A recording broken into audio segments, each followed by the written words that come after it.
Right, in the lead, one of South Africa's first significant national health insurance contracts was allegedly awarded to close associates of Dr. Zweli Mkhize, the health minister, who is currently on special leave. Digital Vibes allegedly added massive markups on invoices for questionable communication services rendered to the Department of Health. Now, Acting Minister of Health, Mmamoloko Kubayi-Ngubane, along with Director General Sandile Buthelezi, appeared before Parliament on Thursday to give an update on the vaccine procurement. They also accounted on the state of preparedness for the third wave and progress made in the investigations by the SIU. The Portfolio Committee on Health demanded that the department disclose names of officials who've been found guilty in the Digital Vibes scandal. To discuss this further, we're joined by political analyst Sanusha Naidu. Sanusha, very good morning to you. Thank you so much for joining us and your time. The SIU investigation into Health Minister Dr. Zweli Mkhize's Digital Vibes connection is meant to be completed by the end of this month. But within that time frame, so many revelations have come through. I mean, we've heard of a cash cow, a literal cash cow that cost R1 million as opposed to 266,000.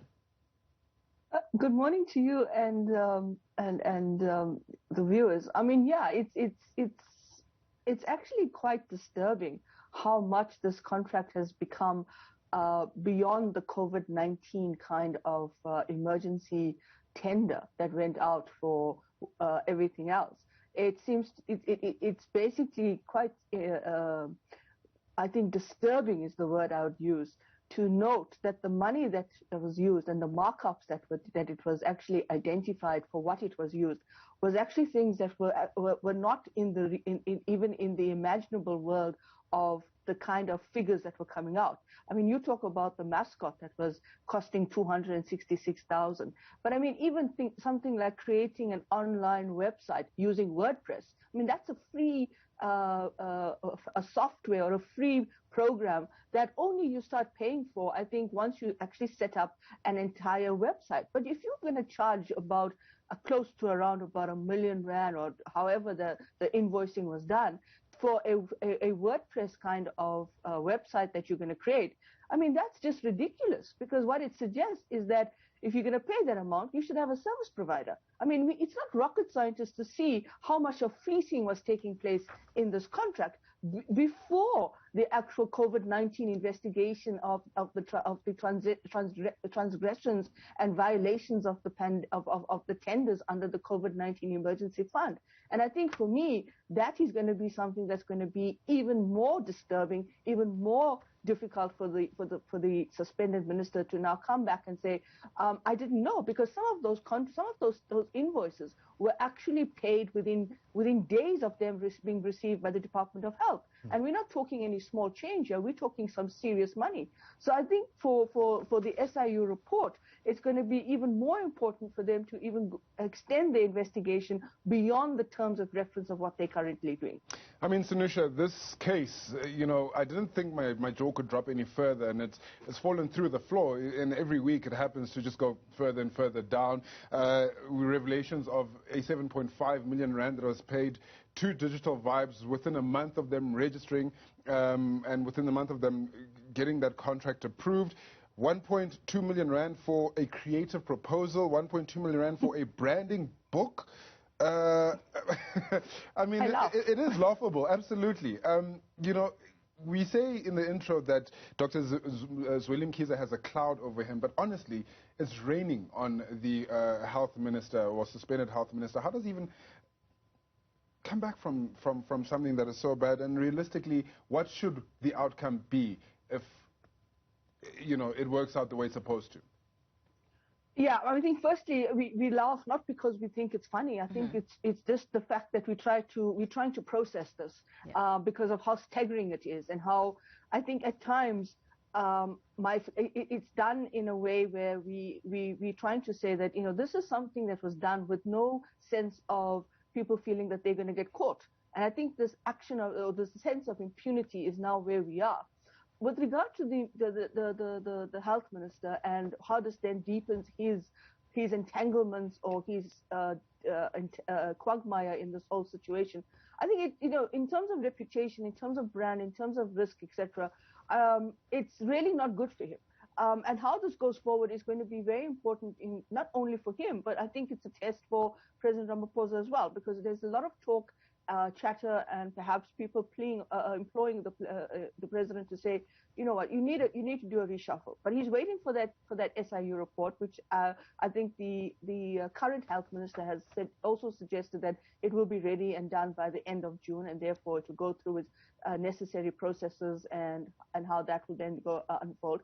But I think, you know, as we look at that now, and as you rightly said, the more evidence or the more information that's coming to public light, you're going to be seeing that the beleaguered health minister, the suspended beleaguered health minister, is essentially caught up in a difficult situation. How does he come back from it? I don't know. I think it's the one kind of action would be what the president does, if indeed, and whatever that SIU report shows in terms of the level of implication that surrounds the suspended health minister in this whole digital vibes saga. But at the same time, I think whether this will actually have any impact on Dr. Zweli Mkhize in terms of his engagement in the party, his membership in the party, in terms of whether he decides, okay, this is it, I'm resigning, I'm not coming back, I can't come back because it's just too much for me to come back. I think that's the other element to this in terms of what decision making he makes. But I think it all hinges on this SIU report. But I think at this point in time as well, the scope of this investigation goes beyond that.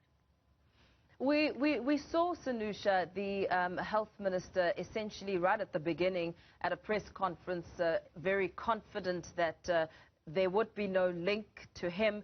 And we also heard the DG of Health speaking to the fact that the health minister signs all the documents and it's inevitable for him to be linked on some sort of scale. But there are other figures involved, and these are names that were demanded by those at the Portfolio Committee. And of course, those names of Tahira Matha and Nadira Mita being people who worked with Zweli Mkhize in the ANC. Where does this now place them and that relationship in terms of the perception of the minister? Yeah, so I think there's two things here that you're asking. One is that relationship, the perception of that relationship, and then secondly, I think the question is, what are these two figures and how they actually fleece the whole contract and so forth? What happens to them? So I think on the first one, it's very important to ask what the optics are there. What happens going forward? I think it's going to be very, very interesting to see whether the minister distances himself from these two individuals. Claims that, you know, most of this was done in a clandestine way that he was not aware of, etc. Unfortunately, the perception is already out there in the court of public opinion, and it's going to be very difficult for the minister to try and say, well, I didn't know what was happening, because like we argue with the president, the buck stops with the minister. He's the one that has the oversight. Now, we do know that at times there are unintended circumstances or unintended consequences, or sometimes it's just things that happen in the department where perhaps there are people that are not advising the minister. But I think in this case, the deeper we get the information around and the more we hear about it, we begin to start questioning whether that is a justifiable claim or a reasonable claim to make. At the same time, the two individuals who seem to be at the center of this firestorm have to be brought to book. They have to be held accountable.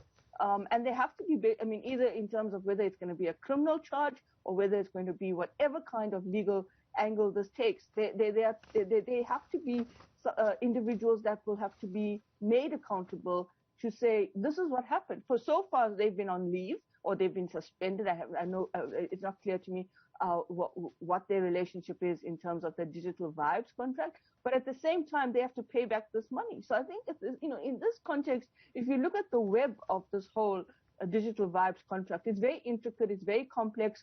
The individuals that are involved, just in terms of a organogram, just tells you how deep and how complex it was. So for both sides, it doesn't bode well. But I think for the minister, there's a harder price for him to pay.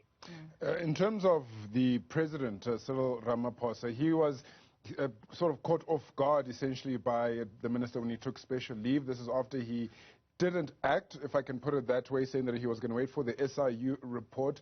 Are you satisfied with how the president reacted to this news? I think it could have been done better. We do understand that there are complexities and a lot of layering that goes into how you deal with a situation like this. The president has been very principled. He's always waited for the evidence to be produced, to look at it, to make his assessment based on all information and the report that he's waiting for to be given to him, and then digest that report and think and see what that report comes out in terms of the evidence. I do think that in the time that they took to have this process of a special leave implemented, they did a lot of damage to their reputation. They did a lot of damage to how this process has basically been a storm, a cloud hanging over their heads, challenging the efficacy at times around the health ministry, talking about these issues. And I think that in that way, the lag time in that whole process, they lost some of that valuable ground that the ministry and the president were kind of coherently pushing forward and jointly pushing forward in the whole pandemic. So I think at this point in time, whatever the president decides, it has to be something that is much more based on the evidence, but based on an expeditiously. And I think to sum it up, it's going to be a difficult one, because this is a health ministry that is at the center of our pandemic and dealing with it, the vaccination program, etc. And that's going to be something that the president has to think about very seriously, given the amount of time they may have been not been able to pull back this whole situation. Very well. Thank you so much for your time and that analysis from political analyst Anusha Naidu. Just speaking to the dynamics when it comes to Health Minister Dr. Zweli Mkhize, who is on special leave, as well as Digital Vibes, the center of it all. Still to come, the National Society of Black Engineers of South Africa met the Minister of Water Affairs, Lindiwe Sisulu, over their concerns over the Cuban engineers and also the socio-economic impact of the engineering sector, especially at an unprecedented time such as COVID-19 and the pandemic. We'll have that discussion with Dr. Lucky Matebula in a short while. Stay tuned.